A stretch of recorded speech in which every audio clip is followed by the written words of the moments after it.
جس نے اس کے ہاتھ کو پکڑ لیا تو اسے بھی بچایا، اپنے آپ کو بھی بچایا، اور اگر چھوڑ دیا تو وہ آج ڈوبے گا، چند گھنٹے بعد تو تمہارا نمبر آئے گا۔ کیا سمجھ میں آیا؟ اس سے ہم کو ایک فکر دی گئی، ہمارے آقا صلی اللہ تعالی علیہ وسلم نے یہ فکر عطا فرمائی کہ جب کبھی برائیاں پھیلتی ہیں، جب کبھی حرام کاریاں گناہ پھیلتے ہیں، اور ایسے وقت میں اگر تم خاموش رہے نا تو اس بات کو یاد رکھنا کہ یہ تمہارا خاموش رہنا آج کسی اور کو گناہ کے اندر گرفتار کرتا ہے، ہو سکتا ہے وہ گناہ کل تمہارے گھر کے اندر داخل ہو جائے۔ اس لیے دوستو، سب سے پہلے تو یہ کہ ہم برائیوں کے خلاف اپنی آواز کو بلند کریں، اور حضور اطاعت الشریعہ کی ذات امر بالمعروف اور نہی عن المنکر کے معاملے میں ہمارے وہ قائد کی حیثیت رکھتے ہیں اور ایسے سربراہ کی حیثیت رکھتے ہیں کہ آپ دیکھیں کہ یہ حضور اطاعت الشریعہ کی ذات ہے کہ حضور اطاعت الشریعہ خود تو شریعت پر پابند ہے، مسلمانوں کو شریعت کا پابند دیکھنا چاہتے ہیں۔ حضور اطاعت الشریعہ خود تو گناہ سے نفرت کرتے ہیں، اور اگرچہ ہزاروں لوگ خاموشی کو اختیار کریں، میرے اطاعت الشریعہ حق کی اس آواز کو کہتے ہیں کہ اگرچہ ہزاروں لوگ خاموشی کو اختیار کرتے ہیں، میرے اطاعت الشریعہ نے اپنی زبان سے ہمارے ایمان اور عقیدے کی حفاظت کی کوشش کی۔ آپ دیکھیں کہ 1992 کا تقریباً معاملہ ہے،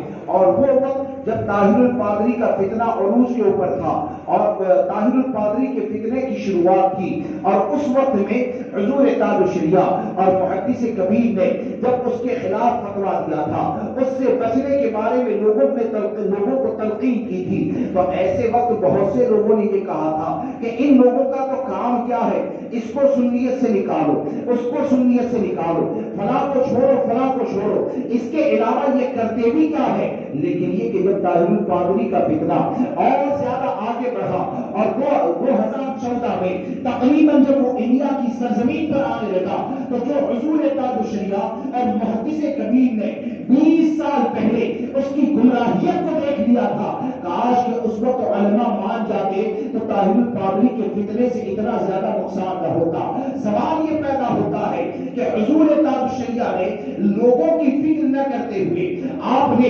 ہزاروں لوگوں کی مخالفت کو برداشت کرتے ہوئے آپ نے اپنے فتوے کو کیوں جاری فرما دیا؟ آپ نے تقریباً 30 سال پہلے اس فتنے سے بچنے کے بارے میں کیوں کہا؟ وہ اس لیے کہا کہ طاہر الشریعہ کی زندگی جو تھی نا، وہ اپنے لیے نہیں تھی، مصطفیٰ کریم کی رضا کے لیے تھی۔ حضور طاہر الشریعہ کی جو زندگی تھی وہ اپنے اسلاف کے نقش قدم کے اوپر چلتے ہوئے گزرتی تھی۔ حضور طاہر الشریعہ اپنی عقل سے کروڑوں گنا زیادہ قانون مصطفیٰ پر اعتماد کرتے تھے، قانون مصطفیٰ پر بھروسہ کرتے تھے، اور وہ یہ جانتے تھے کہ جب میرے نبی نے یہ کہہ دیا کہ کوئی اگر گمراہ ہوتا ہے، بدمذہب ہوتا ہے، تو میرے نبی نے جب یہ فیصلہ کر دیا کہ ایاکم و ایاہم لا یقیلونکم ولا یفتنونکم، کہ تم ان سے دور رہو، ان کو اپنوں سے دور رکھو، کہیں وہ تم کو گمراہ نہ کر دے، کہیں وہ تم کو فتنے میں نہ ڈال دے۔ تو جب ہمارے نبی کا فرمان آ گیا تو حضور طاہر الشریعہ نے فیصلہ یہ اپنی فکر سے نہ کیا بلکہ مصطفیٰ کی دی ہوئی فکر سے فیصلہ کیا۔ اور اس لیے دوستو، حضور طاہر الشریعہ حق کی اس آواز کو کہتے ہیں کہ ہزاروں معاملہ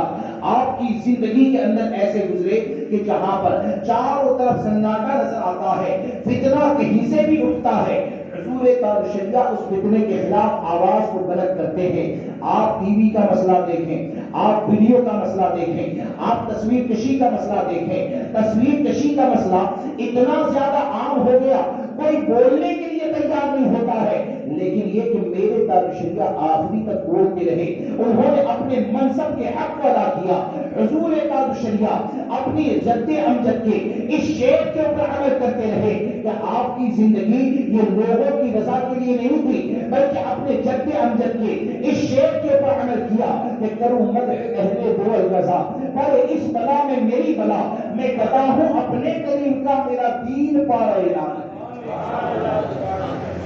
اس لیے دوستان محترم، آپ لوگوں سے عرض یہ ہے،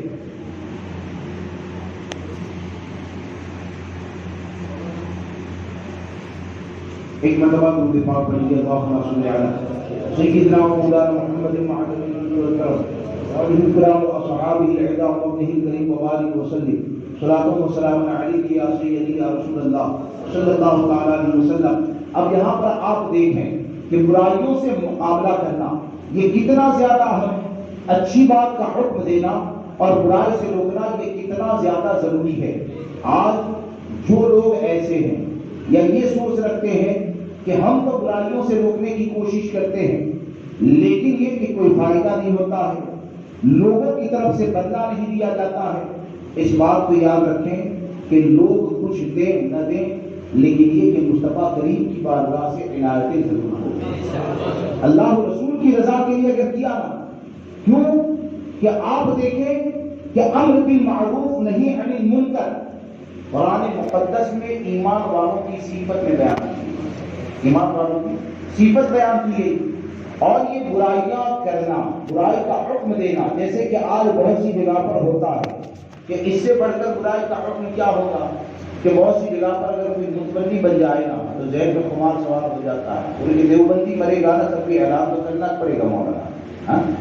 دیوبندی مرے گا تب بھی اعلان کرنا پڑے گا۔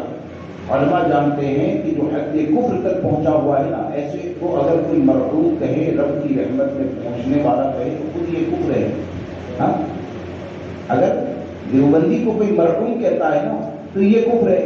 تو کہیں پر ایسا ہوتا ہے کہ یہ کہتے ہیں کہ بھائی دیوبندی کی نماز جنازہ پڑھانی پڑے گی، اور بعض جگہ پر ایسے آ جاتے ہیں کہ بھائی بیٹا سنی ہے، بیٹا کہتا ہے کہ اگر نماز نہیں پڑھائیں گے تو میں دیوبندی ہو جاؤں گا۔ ارے بھائی وہ سنی اگر ہوتا نا، سنی اگر ہوتا تو وہ یہ کہتا ہی نہیں کہ نماز جنازہ پڑھاؤ، بلکہ سنی ہوتا تو وہ خود بھی نہ تو نماز پڑھتا نہ اپنے باپ کو کاٹا دیتا، ہاں سنی ہوتا نا تو کبھی ایسا مطالبہ نہیں کرتا۔ اب ایسی چیزیں جب ہوتی ہے تو کیا یہ برائیوں کا حکم دینا نہیں ہے، بلکہ ایسی برائیوں کا حکم دینا ہے کہ معاذ اللہ جس میں بندہ گرفتار ہو جائے تو دائمی عذاب کا حقدار بن جائے، معاذ اللہ رب العالمین۔ اب آپ دیکھیں کہ اچھی بات کا حکم دینا اور برائی سے روکنا، قرآن مقدس میں مومن کی صفت بیان کی گئی ہے۔ قرآن مقدس میں رب تبارک و تعالیٰ فرماتا ہے والمؤمنون والمؤمنات بعضهم اولیاء بعض، کہ مسلمان مرد اور مسلمان عورتیں آپس میں ایک دوسرے کے رفیق ہیں۔ کس بنیاد پر رفیق ہے، معین ہے، مددگار ہیں؟ اچھائی کا حکم دیں اور برائی سے روکیں، اچھائی کا حکم دیں اور برائی سے روکیں۔ اور منافق کی صفت جو بیان کی گئی، منافق کی علامت جو بیان کی گئی وہ کیا ہے؟ المنافقون والمنافقات بعضهم من بعض، کہ منافق مرد اور عورت یہ ایک ہی تھیلے کے چٹے بٹے ہیں، اور یہ کیا کرتے ہیں؟ ان کا معاملہ یہ ہے کہ برائی کا حکم دیتے ہیں اور بلائی سے روکتے ہیں، برائی کا حکم دیتے ہیں اور بلائی سے روکتے ہیں۔ اور مولا کائنات حضرت علی کرم اللہ تعالی وجہ الکریم فرماتے ہیں کہ اللہ تبارک و تعالیٰ کی بارگاہ میں پسندیدہ اعمال میں سے یہ ہے امر بالمعروف نہی عن المنکر اور شرعان فاسق، یعنی جو اعلانیہ طور پر گناہ کرنے والا ہے نا اس سے دشمنی، یہ رب تبارک و تعالیٰ کی بارگاہ میں پسندیدہ اعمال میں سے۔ اور پھر آپ نے ایک بہت پیاری بات ارشاد فرمائی، آپ فرماتے ہیں کہ جس نے مسلمانوں کو امر بالمعروف کیا یعنی نیکی کرنے کا حکم دیا تو گویا کہ اس نے مسلمانوں کی پیٹھ کو مضبوط کیا، گویا کہ اس نے مسلمانوں کی پیٹھ کو مضبوط کیا، اور جس نے کسی کو برائی سے روکا اس نے منافق کو ذلیل کیا، اس نے منافق کو ذلیل کیا۔ اب آپ ذرا سوچیں کہ حضرت علی جو امر بالمعروف نہیں عن المنکر کے حوالے سے یہ تصور دیتے ہیں تو آخر یہ کیسے کہ مسلمانوں کی پیٹھ مضبوط ہوگی؟ تو اس بات کو یاد رکھیں کہ اگر مسلمانوں کے اندر اگر برائیاں پھیل جائے نا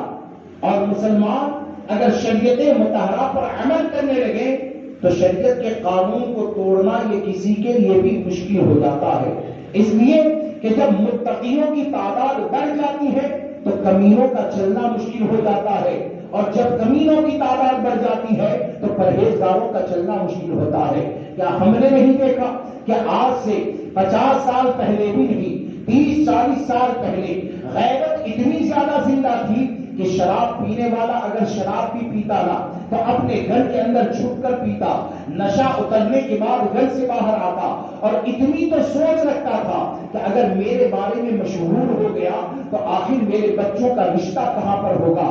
آج اتنا زیادہ عام ہو گیا کہ اعلانیہ طور پر شراب پی جاتی ہے. پہلے معاملہ یہ تھا کہ اگر فلم دیکھنے کے لیے کوئی جاتا تھا تو وہ محلے والوں سے چھپا کر جاتا تھا, ماں باپ سے چھپا کر جاتا تھا. اب حال یہ ہو گیا کہ باپ کے ساتھ فلم بیٹھ کر دیکھتا ہے. یہ کس لیے ہو گیا؟ جب برائیوں سے مقابلہ کرنا ختم ہو جاتا ہے تو یقین جانے متقیوں کے لیے اتنی زیادہ پریشانیاں کھڑی ہو جاتی ہے کہ آپ نے دیکھا ہوگا کہ موجودہ حالات میں, موجودہ وقت میں جن کو متسلم سنی کہا جاتا ہے نا, سب سے زیادہ اسی کو پریشان کیا جاتا ہے, سب سے زیادہ اسی کو ٹارگیٹ کیا جاتا ہے. اور اس کے بارے میں تو ایسی سوچ رکھتے ہیں جیسے کہ یہ کوئی جنگل سے آنے والا ہے. یہ آخر کس لیے ہو گیا؟ یہ اس لیے ہو گیا کہ جب بد مذہبوں کے ساتھ گال میل بڑھتا ہے تو بائیکاٹ کرنے والے کے لیے مشکل ہو جاتا ہے. لیکن حقیقت یہی ہے کہ جو شریعت پر قائم رہے گا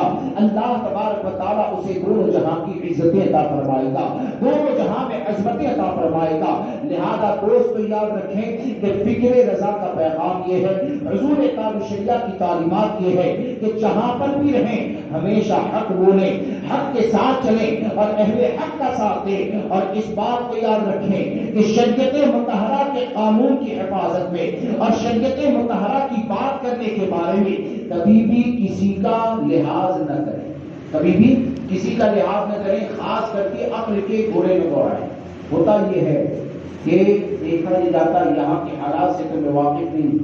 لیکن اتنا تو سنا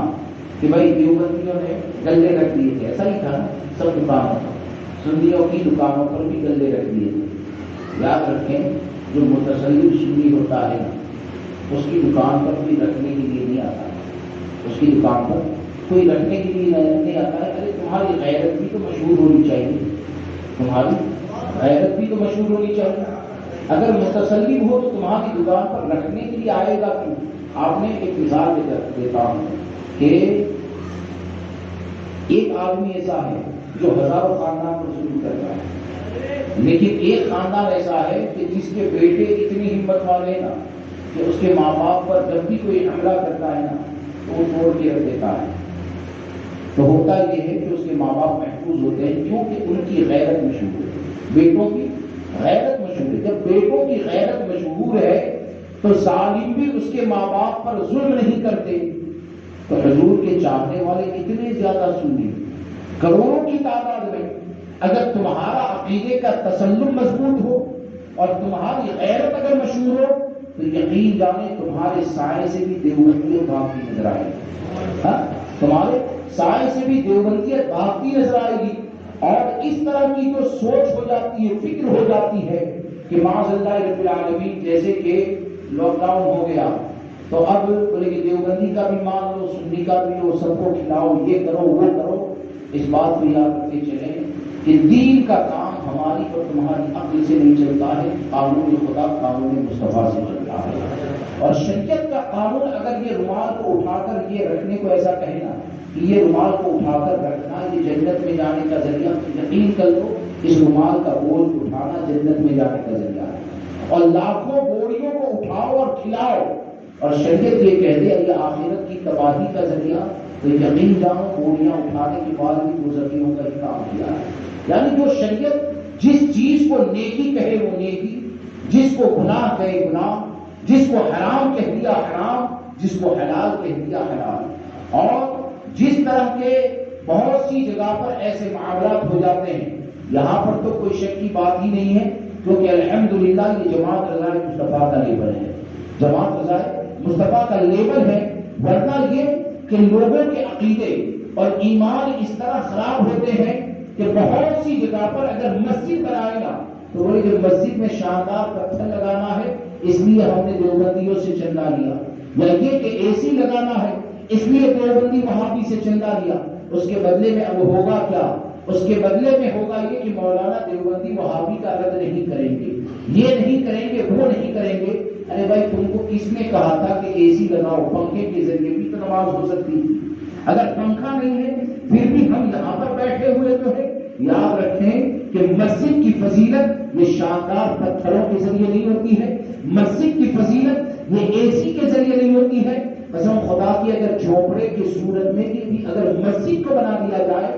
تو اس مسجد کی فضیلت وہی ہے جو دوسری مسجد کی فضیلت ہوا کرتی ہے۔ اس لیے مسجد بنائی جائے لیکن ان اصولوں پر بنائی جائے جس طرح کے شریعت مطہرہ نے ہم کو دیا ہے۔ اور جن لوگوں کا معاملہ یہ ہے کہ بد مذہبوں کا رد کریں تو کہتے ہیں کہ لوگ بھٹک جائیں گے یا کچھ اور کہا کرتے ہیں، تو ایک بات میں آپ کو بتاتا ہوں سمجھنے کے لیے، فاروق اعظم رضی اللہ تبارک و تعالیٰ کا واقعہ اس کو بتاتا ہوں، یاد رکھے کام دے گا کہ فاروق اعظم رضی اللہ تبارک و تعالیٰ یہ وہ ذات ہے کہ جن کے بارے میں آقا کریم صلی اللہ تعالیٰ علیہ وسلم نے ارشاد فرمایا ان اللہ وضع الحق علی لسان عمر وقلبہ، کہ اللہ تبارک و تعالیٰ نے عمر کی زبان اور دل کے اوپر حق کو جاری فرما دیا۔ عمر وہ ہے کہ وہ جس راستے سے گزرے شیطان اپنے راستے کو بدل دیتا ہے۔ تو آج ہوتا کیا ہے کہ مالداروں کے احسان کے چکر میں خاص کر کے مالدار اگر کوئی دیوبندی ہے نا تو اس کے خلاف کوئی آواز بلند کرنے کے لیے تیار نہیں ہوتا ہے کہ فاروق اعظم رضی اللہ تبارک و تعالیٰ کے زمانے میں غیسان کا بادشاہ جبلا وہ ایمان لایا، اور ایمان لایا تو اس کے بارے میں تاریخ کی کتاب میں ملتا ہے کہ وہ اور اس کے ساتھی اس کے خادم جن جانوروں پر بیٹھ کر آئے تھے نا تو انہوں نے بھی سونے کے ہاتھ پہنے، سونے جواہرات کے ہاتھ جانوروں نے پہنے، پورا مدینہ منورہ اسے دیکھنے کے لیے نکل آیا۔ اب فاروق اعظم نے اس کا استقبال کیا، اسے لے کر اپنے ساتھ محل میں تشریف لے گئے۔ اب اس کو بادشاہ کا حکم تھا کہ میں بادشاہ ہوں، تو خانہ کعبہ کا طواف کر رہا تھا نا، تو خانہ کعبہ کا طواف کرتے کرتے کسی غریب آدمی کا پاؤں اس کی لنگی پہ گر گیا، لنگی کھل گئی، تو اس نے غصے میں مارا پوچھا، ناک کی ہڈی ٹوٹی، وہ غریب آدمی اپنا مقدمہ فاروق اعظم کی بارگاہ میں لے گیا۔ فاروق اعظم نے اس کو بلایا تو اس نے یہ سوچا تھا کہ مجھے کیا کہیں گے، تو بولے کہ ہاں میں نے اس کی ہڈی کو توڑا۔ تو فاروق اعظم فرماتے ہیں کہ یا تو اپنا قصور معاف کروا لے، یا تو اپنا قصور معاف کروا لے یا قصاص دینے کے لیے تیار ہو جائے، یعنی تیری بھی ناک کی ہڈی کو توڑا جائے گا۔ تو وہ کہتا ہے کہ میں بادشاہ ہوں، اسلام میں میری اتنی عزت۔ فاروق اعظم نے فرمایا یہاں پر بادشاہت کی بنیاد پر نہیں بلکہ تقویٰ کی بنیاد پر، بادشاہ کی بنیاد پر نہیں تقویٰ کی بنیاد پر۔ تو دھمکی دی، جیسے کہ آج بہت سے لوگ دھمکی دیتے ہیں کہ باپ دیوبندی ہے تو کہتے ہیں نماز پڑھاؤ ورنہ دیوبندی ہو جاؤں گا۔ ایسا تو تمہاری مسجد میں ہونا ہی چاہیے، تبھی جا کر میں چندہ دوں گا، تبھی جا کر میں یہ کروں گا۔ آپ دیکھیں کہ اس نے دھمکی دی کہ اگر ایسا ہے نا تب تو میں نصرانی ہو جاؤں گا۔ فاروق اعظم نے جلال میں ارشاد فرمایا کہ ابھی تو ہڈی کو توڑا جائے گا، نصرانی ہوا تو گردن کو مارا جائے گا۔ ابھی تو ہڈی کو توڑا جائے گا اور اگر نصرانی ہوا تو تیری گردن کو مارا جائے گا۔ اس نے ایک رات کی مہلت مانگی اور مہلت مانگ کر کئی لوگوں کے ساتھ وہ بھاگ گیا، مرتد ہو گیا، نصرانی ہو گیا۔ اب آج کے وقت میں جو علماء رد کرتے ہیں تو لوگ یہ سوچتے ہیں کہ اس سے لوگ چھڑ کر گمراہ ہوتے ہیں، یا جو علماء حکم شرع بیان کرتے ہیں تو اس کے بارے میں لوگ یہ کہتے ہیں کہ ان کی وجہ سے لوگ گمراہ ہوتے ہیں۔ تو آپ کیا سمجھتے ہیں، شریعت کا حکم بیان کرنے سے گمراہیت پھیلتی ہے یا لوگوں کی اصلاح ہوتی ہے؟ ارے جو واقعی میں مومن ہوگا نا تو حکم شرع کو سن کر اس کا دل بیمار نہ ہوگا بلکہ روشن ہوگا،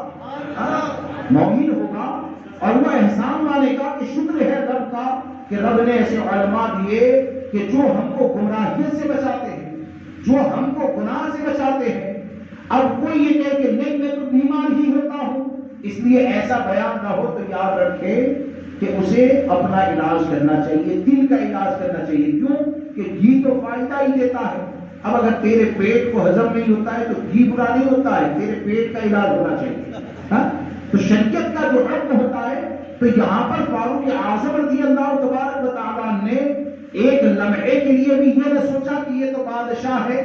چلو اس کے قصور کو معاف کر دیا جائے، تو اس کے بدلے میں 500 گھوڑے آئیں گے جو جہاد میں کام آئیں گے، 500 تلواریں آئیں گی جو جہاد میں کام آئیں گی، ہزاروں مسلمانوں کے گھر کا چولہا جلے گا۔ یہ نہیں سوچا فاروق اعظم رضی اللہ تبارک و تعالیٰ نے قیامت تک کے مسلمانوں کو اس چیز کا درس دیا اس بات کا سبق دیا کہ ہمارے ذمے یہی ہے کہ شریعت کے حکم کو بیان کیا جائے، قانون خدا کو بیان کیا جائے۔ لہذا دوستو اپنے ایمان کی، اپنے عقیدے کی حفاظت کریں، دیوبندیت وہابیت بد مذہبوں کی صحبت سے بچیں، اور اس چیز کو یاد رکھیں کہ ایمان رب تبارک و تعالیٰ کی عطا کردہ اتنی بڑی نعمت ہے، ایمان رب تبارک و تعالیٰ کی عطا کردہ اتنی بڑی دولت ہے کہ اگر ایمان سلامت ہے تو سب کچھ سلامت ہے۔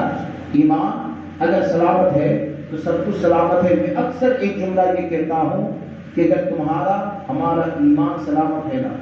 اور جب تمہارا انتقال ہو جائے تو دنیا میں تم کو ایک بھی چاہنے والا نہ ہو، ایمان کے ساتھ اگر دنیا سے جائے اور تمہارا ایک بھی چاہنے والا اگر دنیا میں نہ ہو، کوئی تم کو کفن بھی نہ دے، غسل بھی نہ دے، نماز جنازہ بھی نہ پڑھائے، سب مخالف، لیکن تم گئے عشق رسول کے ساتھ، تو یقین جانو جنت میں ضرور داخلہ ہوگا۔ اور اگر ایمان سلامت نہ رہنا تو تمہارے لاکھوں فالوورز پیدا ہو جائے، تم مر جاؤ تو قبر نہیں بلکہ 21 گنبد والا مزار بھی بنا دینا، تو ایمان سلامت نہیں ہے تو وہ 21 گنبد تیری قبر میں جنت کی کھڑکی نہیں کھلوائے گی۔ قبر اگرچہ کچی ہوگی، کھڑکی وہی کھلے گی جہاں پر عشق رسول کا چراغ روشن ہوگا۔ تو اس لیے ہم کو یہ چاہیے کہ ہم نے اپنے ایمان عقیدے کی حفاظت کی کوشش کریں، اور دین و سنیت کے اوپر قائم رہنے میں یقیناً پریشانیاں قرب قیامت ہے، آتی ہے، رشتہ دار کی طرف سے آتی ہے، بچوں کی شادی کا معاملہ ہوتا آتی ہے، پڑوسی کی طرف سے آتی ہے، شہر والوں کی طرف سے آتی ہے، لیکن یہ کہ جتنی بھی پریشانیاں ہیں حضور کی محبت میں برداشت کرو گے تو اللہ تبارک و تعالیٰ قبر و حشر میں عزتیں عطا فرمائے گا۔ میرے امام نے ایک بات کہی، اسے کہہ کر اپنی گفتگو کو ختم کروں، بہت پیاری بات ہے، غور سے سماعت فرمائیں کہ امام اہل سنت نے ایک جگہ پر تحریر فرمایا، اور بہت پیاری بات تحریر فرمائی، آج کے دور کے لیے بہت بہتر ہے، ہمارے لیے یہ سمجھے ایک دوا کی حیثیت رکھتی ہے کہ سرکار اعلیٰ حضرت نے ایک جگہ پر لکھا کہ کوئی ایمان والا اپنی ایمان کی حفاظت میں اگر پوری زندگی میں تکلیفیں برداشت کرتا ہے، یعنی پیدا ہوا تب سے لے کر مرنے تک اس نے تکلیفیں برداشت کی، اس نے پریشانیاں برداشت کی، امام اہل سنت فرماتے ہیں کہ لیکن جب وہ قبر میں ایمان کے ساتھ جائے گا اور جنت کی ہوا کا پہلا جھونکا ہے، کیا ہے جنت میں داخلہ، یہ تو میدان محشر کے بعد ہے، جنت کی ہوا کا پہلا جھونکا آئے گا تو چاہے وہ 50 سال کی تکلیف ہو، 100 سال کی ہو، 200 سال کی ہو، 500 سال کی ہو، 1000 سال کی ہو، یعنی پوری زندگی اس نے جتنی بھی تکلیفوں کو، پریشانیوں کو برداشت کیا ہے، تو یقین جانے امام اہل سنت فرماتے ہیں کہ جنت کے ہوا کا ایک جھونکا آئے گا، اس میں اتنی راحت، اتنا سکون، اتنا اطمینان ہوگا کہ اس پہلے جھونکے کو کھا کر وہ یہ کہے گا میں نے تو دنیا میں کبھی پریشانی کو دیکھا ہی نہیں، میں نے تو دنیا میں کبھی پریشانی کو دیکھا ہی نہیں ہے۔ لیکن آپ فرماتے ہیں کہ معاذ اللہ اگر کوئی کفر کے ساتھ رہے، کفر کے ساتھ جائے تو 1000 سال کی بھی اگر زندگی ہونا تو پوری زندگی میں کبھی تکلیف نہ دیکھی، پریشانی نہ دیکھی، لیکن کفر کے ساتھ رہا، کفر کے ساتھ گیا تو دوزخ کا پہلا جھونکا آئے گا تو وہ 1000 سال کے آرام کو بھول جائے گا اور یہ کہے گا کہ میں نے تو دنیا میں کبھی آرام دیکھا ہی نہیں۔ کیا سمجھ میں آیا؟ اس سے یہ سمجھ میں آیا کہ جو کچھ بھی ہے وہ ایمان ہے، ایمان سلامت ہے تو دونوں جہاں کی سلامتی ہے، اور ایمان اگر سلامت نہ رہے تو دنیا بھر کی بادشاہت مل جائے، پھر میدان محشر میں فقیری اور ذلت کے علاوہ کچھ بھی نہیں ہے۔ اور ایمان سلامت ہے تو جھونپڑے میں اگر رہو گے، زندگی میں مکان بھی نہ بنا پائے، لیکن ایمان سلامت ہے تو رب تبارک و تعالیٰ جنت میں محل ضرور عطا فرمائے گا۔ آج لوگ یہ سوچتے ہیں کہ بھائی عقیدے کی حفاظت کے لیے کس کس کو چھوڑیں، علماء تو کہتے ہیں اسے بھی چھوڑو، اسے بھی چھوڑو۔ ایک بات کو آخری جملہ یاد رکھیں، اور یہ قیامت کی علامتوں میں یہ بھی تو آیا کہ ایمان بچانے کے لیے لوگ بکریاں لے کر پہاڑوں پر چلے جائیں گے اور دودھ پی کر گزارا کریں گے۔ کیا پی کر؟ دودھ پی کر گزارا کریں گے۔ تم یہ کہتے ہو کہ بھائی پڑوسی دیوبندی ہے اس کو چھوڑ دیں، باپ دیوبندی اس کو چھوڑ دیں. حدیث پاک میں یہ کیوں بیان کیا گیا؟ وہ دودھ پی کر ایمان بچانے والوں کی فضیلت کیوں بیان کی گئی؟ اس سے ہم کو یہ بتایا گیا کہ اے مسلمانوں یاد رکھو، ایمان رب تبارک و تعالیٰ کی عطا کردہ وہ عظیم نعمت ہے کہ ایمان کی حفاظت، یا یہ کہے کہ ایمان کے لیے خطرہ اگر محلے میں پیدا ہو جائے تو محلے کو چھوڑو، شہر میں پیدا ہو جائے تو شہر کو چھوڑو، رشتہ داروں میں پیدا ہو جائے تو رشتہ داروں کو چھوڑو. اور ایمان کی حفاظت کا خطرہ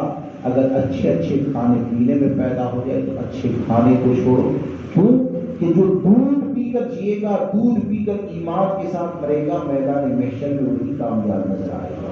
اس لیے ایمان عقیدے کی حفاظت کرے، حضور کتاب شریعہ سرکار سیدی اعلیٰ حضرت کی تعلیمات پر عمل کرتے رہیں اور جماعت رضائے مصطفیٰ کے ساتھ جڑ کر رہیں، ہر طرح سے ان کا تعاون کریں. اللہ تبارک و تعالیٰ مجھے آپ کو سب کو عمل کی توفیق عطا فرمائے. بولنے کے درمیان جانے کی غلطی ہو گئی ہو، توبہ کرتا ہوں، استغفر اللہ ربی من کل ذنب واتوب الیہ، لا الہ الا اللہ محمد رسول اللہ صلی اللہ علیہ وسلم.